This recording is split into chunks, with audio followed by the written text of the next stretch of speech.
Hello hi എല്ലാവർക്കും ലെന്നോടെ പുതിയ വീഡിയോയിലേക്ക് സ്വാഗതം. ഞാൻ ഋതു കൃഷ്ണ. നമ്മളിന്ന് ഡിസ്കസ് ചെയ്യാൻ പോകുന്നത് പത്തനംതിട്ട, തൃശ്ശൂർ, കാസർഗോഡ് ജില്ലകൾക്കായി നടത്തിയ PSC നടത്തിയ LD ക്ലർക്ക് പരീക്ഷയുടെ പ്രൊവിഷണൽ ആൻസർ കീയുടെ ഭാഗം 2 ആണ്. ആദ്യത്തെ ഭാഗത്തിൽ നമ്മൾ 1:50 ക്വസ്റ്റ്യൻസ് നമ്മൾ ഡിസ്കസ് ചെയ്ത് കഴിഞ്ഞായിരുന്നു. ഇനി നമ്മൾ നോക്കാൻ പോകുന്നത് ബാക്കി 50 ക്വസ്റ്റ്യൻസ് ആണ്. 51-100 ക്വസ്റ്റ്യൻസ് ആണ് നമ്മൾ നോക്കാൻ പോകുന്നത്.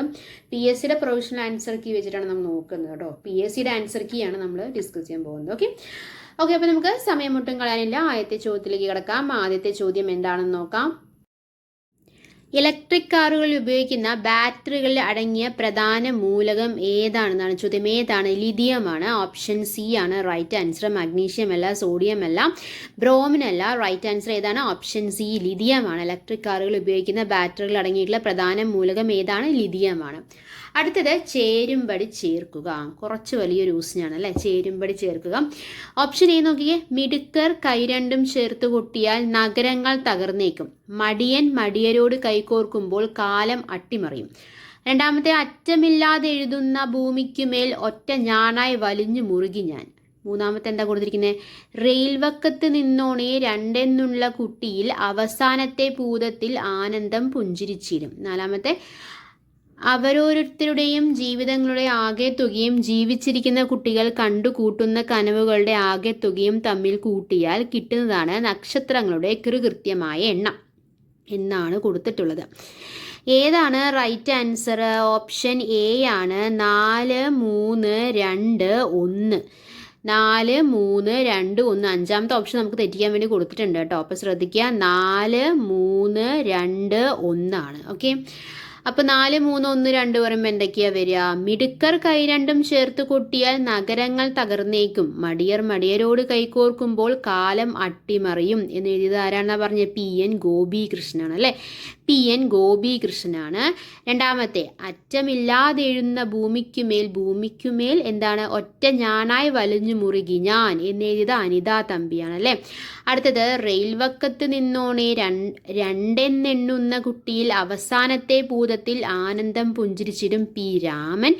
അവസാനത്തെ ഇതാരാണ്? അസീം താന്നിമൂടാണ് അല്ലേ. ഓക്കെ, അപ്പോൾ 4, 3, 2, 1 എന്നിങ്ങനെയാണ്. അഞ്ചാമത്തെ ഓപ്ഷൻ വന്നിട്ടില്ല. ഓക്കെ, അടുത്ത ചോദ്യമാണ് 53ാമത്തെ ചോദ്യം. ഇരയമ്മൻ തമ്പിയുടെ ആട്ടക്കഥകളിൽ ഉൾപ്പെടാത്തത് ഏതാണ്? തോരണ യുദ്ധമാണ്. റൈറ്റ് ആൻസർ ഓപ്ഷൻ ഡി ആണ്, തോരണ യുദ്ധം. അടുത്തത് 54ാമത്തെ ചോദ്യം. ചേരുംപടി ചേർക്കുക എന്നുള്ളതാണ്. ഇറാനിമോസ്, ഫിലിപ്പോസ്, ഉണ്ണിച്ചക്കൻ, വാവച്ചൻ എന്ന് കൊടുത്തിട്ടുണ്ട്. വീണ്ടും ഒരു നോക്കിക്ക് അവസാനത്തെ ഒരു ഓപ്ഷനും കൂടി കൊടുത്തിട്ടുണ്ട്. മീശ, അടിയാളപ്രദം, അടി, കരിക്കോട്ട, കരി, പുറ്റ് എന്ന് കൊടുത്തിട്ടുണ്ട് അല്ലേ. അപ്പോൾ ഏതാണ് റൈറ്റ് ആൻസർ? ഏതാണ്? ഓപ്ഷൻ സി ആണ്. 4, 3, 2, 1. നേരത്തെ പോലെ തന്നെയാണ്. 4, 3, 2, 1 എന്ന് തന്നെയാണ്. അതായത് ഏതാ വരിക? ഇറാനിമോസ് എന്ന് പറയുന്നത് കരിക്കോട്ട കരി, ഫിലിപ്പോസ് അടി, ഉണ്ണിച്ചക്കൻ അടിയാളപ്രേതം, വാവച്ചൻ മീശ. അപ്പോൾ 4, 3, 2, 1 എന്നിങ്ങനെ തന്നെയാണ് ഓപ്ഷൻ വന്നിരിക്കുന്നത്. അടുത്ത ചോദ്യം 55ാമത്തെ ചോദ്യം. മുസിരിസ് പൈതൃക പദ്ധതിയുമായി ബന്ധപ്പെടാത്തതാണ് ചോദിച്ചിരിക്കുന്നത് കേട്ടോ. ബന്ധപ്പെടാത്തത് ഏതാണ് എന്നാണ് ചോദ്യം. ഏതാണ്? റൈറ്റ് ആൻസർ ഓപ്ഷൻ ഡി ആണ്. സെൻറ്റ് ഫ്രാൻസിസ് പള്ളി, ഫോർട്ട് കൊച്ചിയാണ് മുസിരിസ് പൈതൃക പദ്ധതിയുമായി ബന്ധപ്പെടാത്തത്. അടുത്തത് 56ാമത്തെ ചോദ്യം. ധ്യാൻ ചന്ദ് പുരസ്കാരവുമായി ബന്ധപ്പെട്ട ശരിയായ പ്രസ്താവനകൾ തിരഞ്ഞെടുക്കുക. ഇതിൽ ശരിയായ പ്രസ്താവനയാണ് ചോദിച്ചിട്ടുള്ളത്. ശരിയായ പ്രസ്താവനകൾ തിരഞ്ഞെടുക്കുക എന്നുള്ളതാണ്. മികച്ച ക്രിക്കറ്റർക്കുള്ള പുരസ്കാരമാണോ? അല്ല. രണ്ടാമത്തെ, ഗുസ്തിതാരമായ ധ്യാൻചന്ദിന്റെ പേരിൽ നൽകുന്ന പുരസ്കാരമാണോ? അല്ല. കണ്ടോ, റൈറ്റ് ആൻസർ ഓപ്ഷൻ ഡി ആണ്. എല്ലാം തെറ്റാണ്. അപ്പോൾ എല്ലാം തെറ്റെന്നുള്ള ഒരു ആൻസറാണ് ഇതിലെ ശരിയായ ആൻസർ അല്ലേ. 57ാമത്തെ ചോദ്യം. കേരള സർക്കാർ അവതരിപ്പിക്കുന്ന ജീവാനന്ദം പദ്ധതി സംബന്ധിച്ച് ശരിയായ പ്രസ്താവന തെരഞ്ഞെടുത്ത് എഴുതുക എന്നുള്ളതാണ് പറഞ്ഞിരിക്കുന്നത്. ഓപ്ഷൻ എ, സർക്കാർ ജീവനക്കാരുടെ ശമ്പളത്തിൽ നിന്നും നിശ്ചിത തുക ഈടാക്കാനും വിരമിച്ച ശേഷം മാസം തോറും തുക തിരികെ നൽകാനും ലക്ഷ്യമിടുന്ന പദ്ധതിയാണ് എന്ത്? കേരള സർക്കാർ അവതരിപ്പിക്കുന്ന ജീവാനന്ദം പദ്ധതി. So right answer is option A ആണ്. ഓക്കെ അല്ലേ. കേരള സർക്കാർ അവതരിപ്പിക്കുന്ന ജീവാനന്ദം പദ്ധതിയാണ് ചോദിച്ചിരിക്കുന്നത്. അടുത്ത ചോദ്യം 58ാമത്തെ ചോദ്യം. 58ാമത്തെ ചോദ്യം എന്താണ്? ആരോഗ്യ കിരണം പദ്ധതിയുടെ ഗുണഭോക്താക്കളുടെ പ്രായപരിധി എത്രയാണ് എന്നാണ് ചോദ്യം. അത് 18 വയസ്സ് താഴെ പ്രായമുള്ള കുട്ടികളാണ്. ഇവിടെ ഓപ്ഷൻ ബി അല്ലേ, 18 വയസ്സിൽ താഴെ പ്രായമുള്ള കുട്ടികളാണിത്. 59ാമത്തെ ചോദ്യം, ഏറ്റവും വേഗതയേറിയ ട്രാൻസ്മിഷൻ മീഡിയ എന്ന് പറയുന്നത് ഒപ്റ്റിക്കൽ ഫൈബർ കേബിൾ ആണ്. അതെവിടെ കൊടുത്തിരിക്കുന്നത്? ഓപ്ഷൻ സിയിൽ കൊടുത്തിട്ടുണ്ട്. ഒപ്റ്റിക്കൽ ഫൈബർ കേബിൾ ആണ് ഏറ്റവും വേഗതയേറിയ ട്രാൻസ്മിഷൻ മീഡിയ എന്ന് പറയുന്നത്. അടുത്ത ചോദ്യം 60ാമത്തെ ചോദ്യം, സൈബർ ആക്രമണങ്ങൾ തടയുന്നതിനായി ഇന്ത്യൻ പ്രതിരോധ മന്ത്രാലയം രൂപകൽപ്പന ചെയ്ത ഓപ്പറേറ്റിംഗ് സിസ്റ്റം ഏതാണ്? മായ OS ആണ്. മായ OS ആണ് സൈബർ ആക്രമണങ്ങൾ തടയുന്നതിനായി ഇന്ത്യൻ പ്രതിരോധ മന്ത്രാലയം രൂപകൽപ്പന ചെയ്ത ഓപ്പറേറ്റിംഗ് സിസ്റ്റം. OS എന്ന് കൊടുത്തുള്ളത് എന്താണ്? ഓപ്പറേറ്റിംഗ് സിസ്റ്റം എന്നാണ്. ക്ലിയർ അല്ലേ? ഓക്കെ, ഇനി അടുത്തത് 61ാമത്തെ ചോദ്യം, താഴെ തന്നിരിക്കുന്നവയിൽ ക്ലൗഡ് ആയിരിക്കും അടിസ്ഥാനമാക്കിയിട്ടുള്ള സിസ്റ്റം ഏതാണ് എന്നാണ്. Email, Facebook, YouTube, Google drive എല്ലാം ക്ലൗഡായിട്ട് ബന്ധപ്പെട്ടതാണ്. Email, Facebook, YouTube, Google drive, മുകളിൽ പറഞ്ഞവയെല്ലാം. ഈ ഒരു ക്വസ്റ്റ്യൻ പേപ്പറിന്റെ പ്രത്യേകത ഒന്നില്ലെങ്കിൽ എല്ലാം ശരിയായിരിക്കും, അല്ലെങ്കിൽ എല്ലാം തെറ്റായിരിക്കും. അങ്ങനെയാണ്. അല്ലെങ്കിൽ 4, 3, 2, 1 ഒരു അറേഞ്ചിലായിരിക്കും വരുന്നത് അല്ലേ. അടുത്തത് 62ാമത്തെ, താഴെ പറയുന്നവയിൽ ഓപ്റ്റിക്കൽ സ്റ്റോറേജ് ഡിവൈസസിന് ഉദാഹരണം ഏത് എന്നാണ് ചോദിച്ചിരിക്കുന്നത്. ബ്ലൂറേ ഡിസ്ക് ആണ് കേട്ടോ. ഓപ്ഷൻ എ ആണ്. പെൻ ഡ്രൈവ് എന്ന് കൊടുത്തിട്ടുണ്ട്, ഹാർഡ് ഡിസ്ക് എന്ന് കൊടുത്തിട്ടുണ്ട്, മെമ്മറി കാർഡ് എന്ന് കൊടുത്തിട്ടുണ്ട്. അല്ല, ബ്ലൂറേ ഡിസ്ക് ആണ് ഓപ്റ്റിക്കൽ സ്റ്റോറേജ് ഡിവൈസിന് ഉദാഹരണം. അടുത്തത് എളുപ്പമുള്ള ഒരു ചോദ്യമാണ്. ഇമെയിലിൻ്റെ കാര്യത്തിൽ ശരിയല്ലാത്ത പ്രസ്താവന ഏതാന്നാണ്. ഇമെയിൽ വഴി വൈറസ് വ്യാപനം നടക്കുകയില്ല എന്നുള്ളത് ശരിയല്ല. നടക്കും അല്ലെ, ഇമെയിൽ വഴി വൈറസ് വ്യാപനം നടക്കാൻ ചാൻസ് ഉണ്ട്. ഇമെയിൽ എന്ന് പറയുന്നത് മുഖാന്തരം ചിത്രങ്ങൾ, ഓഡിയോ, വീഡിയോ മുതലായ അയക്കാം. പേപ്പർ ഉപയോഗിക്കാത്തത് കാരണം ഇമെയിൽ പരിസ്ഥിതി സൗഹൃദമാണ്. അതെ, ഇമെയിൽ മുഖാന്തരം ഒന്നിൽ കൂടുതൽ ആളുകൾക്ക് ഒരേ സമയം മെസ്സേജ് അയക്കാം.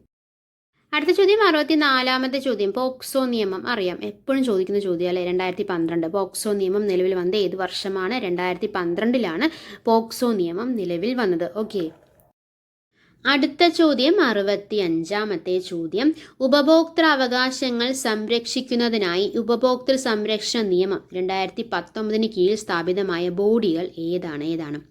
ഉപഭോക്തൃ തർക്ക പരിഹാര കമ്മീഷനാണ്.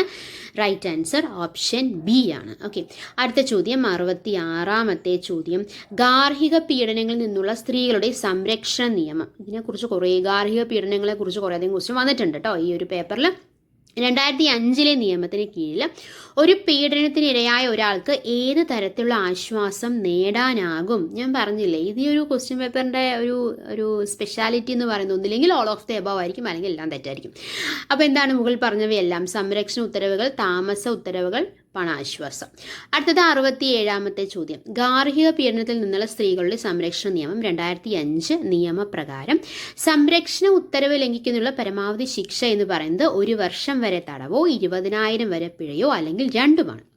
68ാമത്തെ ക്വസ്റ്റ്യൻ, NHRC ചെയർപേഴ്സൺ ഉൾപ്പെടെ എത്ര അംഗങ്ങൾ ഉൾക്കൊള്ളുന്നു? 6 അംഗങ്ങളാണ്. റൈറ്റ് ആൻസർ ഓപ്ഷൻ സി ആണ്, 6 അംഗങ്ങൾ. ഓക്കെ, 69ാമത്തെ ചോദ്യം, വിവരാവകാശ നിയമപ്രകാരം വിവരങ്ങൾ വെളിപ്പെടുത്തിയാൽ അത് നിഷേധിക്കാവുന്നതാണ് എന്ന് പറയുന്നത് ഇന്ത്യയുടെ പരമാധികാരത്തെയും അഖണ്ഡതയെയും മുൻവിധി കാണിക്കുക, സംസ്ഥാനത്തിൻ്റെ സാമ്പത്തിക താൽപ്പര്യങ്ങളെ ബാധിക്കുന്നു, ഏതൊരു വ്യക്തിയുടെയും ജീവനോ ശാരീരിക സുരക്ഷയോ അപകടത്തിലാക്കുക, മുകളിൽ പറഞ്ഞവയെല്ലാം. റൈറ്റ് ആൻസർ ഓപ്ഷൻ ഡി, മുകളിൽ പറഞ്ഞവയെല്ലാം. നേരത്തെ പറഞ്ഞില്ലേ.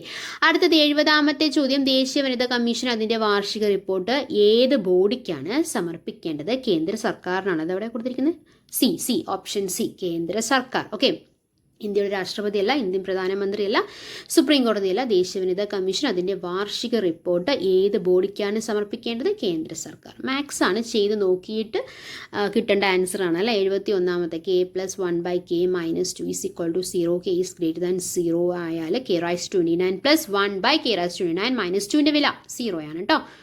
ആൻസർ കീഴിൽ കൊടുത്തുള്ളത് D 0 എന്നാണ്. ചെയ്ത് നോക്കിയാലാണ് അറിയാൻ പറ്റുള്ളൂ. 72ാമത്തെ ചോദ്യം, 16 ÷ 4 = 74, 35 ÷ 7 = 85 എന്ന് കൊടുത്തിട്ടുണ്ട്. അങ്ങനെയെങ്കിൽ 49 ÷ 7 എന്ന് പറയുന്നത് 137 ആണ്. അടുത്തത് 73ാമത്തെ ക്വസ്റ്റ്യൻ, x - 1/x = 1/2 ആയാൽ x is not equal to 0. എന്തായിരിക്കും 4x² + 4/x²ൻ്റെ വില? 9. 74ാമത്തെ ചോദ്യം, ഒരു വൃത്തത്തിൻ്റെ ആരം 50% വർദ്ധിപ്പിച്ചാൽ വിസ്തീർണത്തിൽ എത്ര ശതമാനം വർധനവുണ്ടാകും എന്നാണ് ചോദ്യം. എത്രയാണ്? 25% ആണോ? അല്ല, 125% ആണ്. ഓക്കെ, 125%. 75ാമത്തെ ചോദ്യം, രാവിലെ 10 മണിക്കും ഉച്ചയ്ക്ക് 1 മണിക്കും ഇടയിൽ എത്ര തവണ മണിക്കൂർ മിനിറ്റ് സൂചി 180 ഡിഗ്രി ആകും? Right answer option A 3. 75ാമത്തെ ഓപ്ഷൻ ഏതാണ്? 3 ആണ്. 76ാമത്തെ, 10 വർഷം കൊണ്ട് ഒരു നിക്ഷേപം ഇരട്ടിയാകണമെങ്കിൽ സാധാരണ പലിശ നിരക്ക് എത്ര വേണം? 10% തന്നെ വേണം. ഓക്കെ. 77ാമത്തെ ചോദ്യം, 2000 ജനുവരി 1 ശനിയാണെങ്കിൽ 2006 ജനുവരി 1 ഏത് ദിവസമായിരിക്കും? ഞായറായിരിക്കും. ഓക്കെ. 78ാമത്തെ, ശ്രേണി പൂർത്തിയാക്കുക. YEB WFD UHD SKI. ഇതിൽ റൈറ്റ് ആൻസർ QOL ആണ് കേട്ടോ. Right answer option C QOL. ഒറ്റയാൻ ഏത് എന്നാണ് ചോദിച്ചിരിക്കുന്നത്. 875, 979, 1089, 1067. ഇതിൽ ആൻസർ വരുന്നത് 875 എന്നാണ് കൊടുത്തിട്ടുള്ളത്. 80ാമത്തെ ചോദ്യം, ഒരു സമാന്തര ശ്രേണിയിൽ 7ാം പദത്തിൻ്റെ 7 മടങ്ങ് അതിൻ്റെ തന്നെ 11ാം പദത്തിൻ്റെ 11ാം മടങ്ങിന് തുല്യമാണ് എങ്കിൽ ആ ശ്രേണിയുടെ 18ാം പദം. ഇവ ഒന്നുമല്ല. കണ്ടില്ലേ? ഒന്നില്ലെങ്കിൽ ഓൾ ഓഫ് ദ എബോവ്, അല്ലെങ്കിൽ ഇവയൊന്നുമല്ല എന്നുള്ളതാണ് ഇതിലൊരു പാറ്റേൺ വന്നിരിക്കുന്നത് കേട്ടോ ഈ എക്സാമിൻ്റെ. അടുത്തത് ഇംഗ്ലീഷാണ്. 81ാമത്തെ, hurray he won the match, identify the part of speech of the underline word. Interjection ആണ് കേട്ടോ. റൈറ്റ് ആൻസർ ഓപ്ഷൻ സി ആണ്. 82ാമത്തെ ചോദ്യം, the singular form of the word jeans. തെറ്റിക്കാൻ വേണ്ടിയിട്ടാ. ജീൻസിന് സിംഗുലർ ഫോം എന്ന് ചോദിച്ചു കഴിഞ്ഞാൽ ജീൻ എഴുതോ? ഇല്ല, ജീൻസ് തന്നെയാണ് അല്ലേ. ഓപ്ഷൻ ബി ആണ്.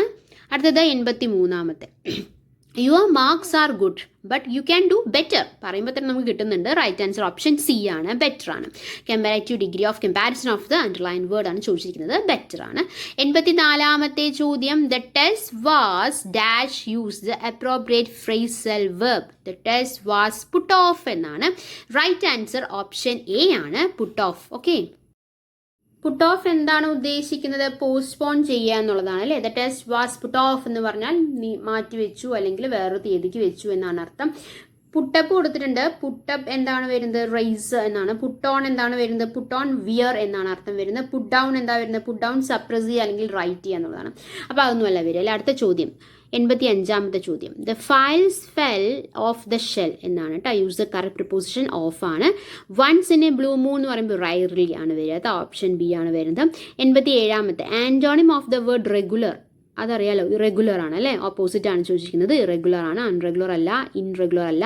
എന്താ അത്? ആർ റെഗുലറോ? അതുമല്ല, ഇറെഗുലർ ആണ് കേട്ടോ. 88ാമത്തെ ചോദ്യം, we do our work don't we അല്ലേ. Choose the correct question tag don't we. അടുത്തത് 89ാമത്തെ ചോദ്യം, എക്സ്പാൻഷൻ ഓഫ് എറ്റ്സെറ്ററ എക്സിട്രാ അല്ലേ. ഓപ്ഷൻ എ ആണ് കേട്ടോ. ETCETERA. ഓക്കെ. അടുത്തത് 90ാമത്തെ ചോദ്യം, there is a long queue. ക്യൂവിൻ്റെ കറക്റ്റ് സ്പെല്ലിംഗ് നോക്കിയാൽ മതി. In front of the interview അറിയാലോ. QUEUE ആണ്. എളുപ്പമുള്ളൊരു ചോദ്യമാണ് അല്ലേ. 90A ആണ്. അടുത്തത് 91ാമത്തെ ചോദ്യം വരൂ, മലയാളം. ശരിയായ പദം ഇതിൽ ഓപ്ഷൻ ബി ആണ് കേട്ടോ. അക്ഷൗഹിണിയാണ് ശരിയായ പദം. നാഴികയുടെ 60 പങ്കെന്ന് പറയുമ്പോൾ അത് എത്രയാണ്? വിനാഴികയാണ്. റൈറ്റ് ആൻസർ ഓപ്ഷൻ സി ആണ്, വിനാഴിക. പിരിച്ചെഴുതുക, പരമോച്ച നില, പരം പ്ലസ് ഉച്ചനില, പരമോ പ്ലസ് ഉച്ചനില. റൈറ്റ് ആൻസർ ഓപ്ഷൻ സി ആണ്, പരമ പ്ലസ് ഉച്ച പ്ലസ് നില, പരമോച്ച നില. പരം പ്ലസ് ഉച്ച പ്ലസ് നില അങ്ങനെ വരില്ല. റൈറ്റ് ആൻസർ ഏതാണ്? ഓപ്ഷൻ സി ആണ്. 94ാമത്തെ ചോദ്യം, ശരിയായ പര്യായ കൂട്ടം കണ്ടെത്തുക. പ്രമാദം. അത് കൊടുത്തിട്ടുള്ളത് വർദ്ധിച്ച ഭയം, ഓർമ്മക്കേട്, ശ്രദ്ധയില്ലായ്മ എന്നാണ് കൊടുത്തിട്ടുള്ളത് കേട്ടോ. ശരിയായ പര്യായ കൂട്ടം കണ്ടെത്തുക, പ്രമാദം എന്ന് പറയുമ്പോൾ കൊടുത്തിട്ടുള്ളത് ആൻസർ കീയിലുള്ളത് ഓപ്ഷൻ ബി എന്നുള്ളതാണ്. പക്ഷെ തെറ്റാൻ ചാൻസ് ഉണ്ട് അല്ലേ. പ്രമാദമായി എന്നൊക്കെ പറയുമ്പോൾ മുഖ്യമായ നിശ്ചയം, സന്തോഷം കിട്ടാൻ ചാൻസ് ഉണ്ട്. അങ്ങനെയല്ല കേട്ടോ. പ്രമാദമായ കേസ്, വർദ്ധിച്ച ഭയം, ഓർമ്മക്കേട്, ശ്രദ്ധയില്ലായ്മ എന്നുള്ളതാണ്. ഓപ്ഷൻ ബി ആണ് ആൻസർ. 95 വിപരീത പദം, അധ്യാത്മം, ഭൗതികമാണ് കേട്ടോ. റൈറ്റ് ആൻസർ ഓപ്ഷൻ ബി ആണ്, ഭൗതികമാണ്. അടുത്തത് എളുപ്പമുള്ളൊരു ചോദ്യം അല്ലേ. നേരെ വാ നേരെ പോ എന്ന് പറയുമ്പോൾ എന്താ? സത്യസന്ധമായി പെരുമാറുക എന്നുള്ളതാണ്. നേരത്തെ വരണം എന്നുള്ളതല്ലല്ലോ. റൈറ്റ് ആൻസർ ഓപ്ഷൻ ബി ആണ്, സത്യസന്ധമായി പെരുമാറുക. അടുത്തത് 97. ആഹാ, വലിയൊരു ചോദ്യം. മലർ പ്ലസ് കളം പ്ലസ് എഴുതി പ്ലസ് കാത്ത പ്ലസ് ഒരു പ്ലസ് അരജൻ.